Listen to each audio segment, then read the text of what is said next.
Now, the rest of the story. You have seen characterizations of adorable English children, the propriety of dress and manners, the aura of defenselessness. It was little Al at the age of 5, right down to the blush on his cheeks and the shine on his tiny shoes. Daddy was a prosperous London importer. He called the boy his little lamb without a spot. And yet, even as he spoke those words, Daddy was intentionally setting up that little fella for a blow he never forgot. Now, as I say, little Al was barely 5. One day he was playing around the house a pretend game of knights and dragons. Suddenly, Daddy called from upstairs. Little Al ran up to see what Daddy wanted. Daddy was holding a note in his hand. It was a note in a sealed envelope. Little Al knew where the police station was, did he not? The boy was to take that note down the street to the police station, hand it to the police chief, and wait for a reply.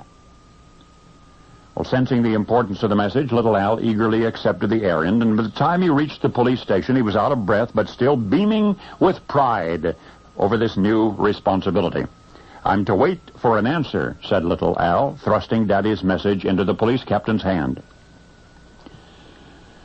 Reading the note, the police captain grinned at first and then appeared bewildered and then grinned again and said, "Come with me." Little Al followed him through a door, down a long hallway, through another door, until he and the policeman were standing in the open entrance of a vacant, cold, somber jail cell.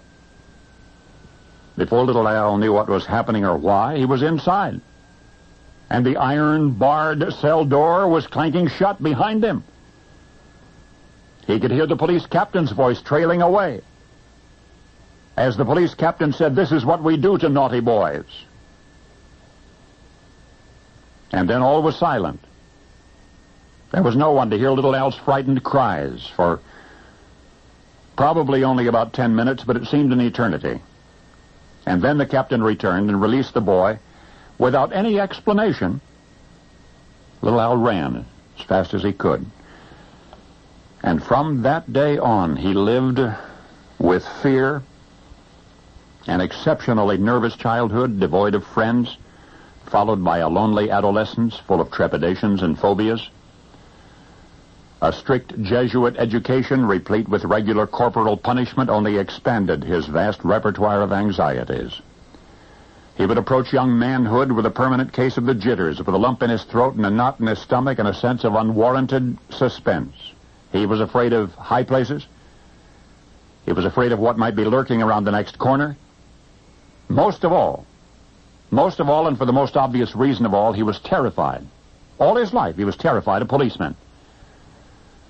Well, little Al became a man, and he never knew, and I don't now know, and nobody has ever explained, nor ever will, why his father would have that tiny son jailed. What, if anything, a little boy might have done to deserve such a fright at the age of 5. And yet, living in fear, one day Al would learn to express fear in a singular manner which would chill all of us. For those 10 terror-filled minutes in a London jail inspired a redefinition of theatrical suspense. For you see, that little boy became the motion picture director since described as the master of mystery, the author of the involuntary scream. Little Al became Alfred Hitchcock. And now you know the rest of the story.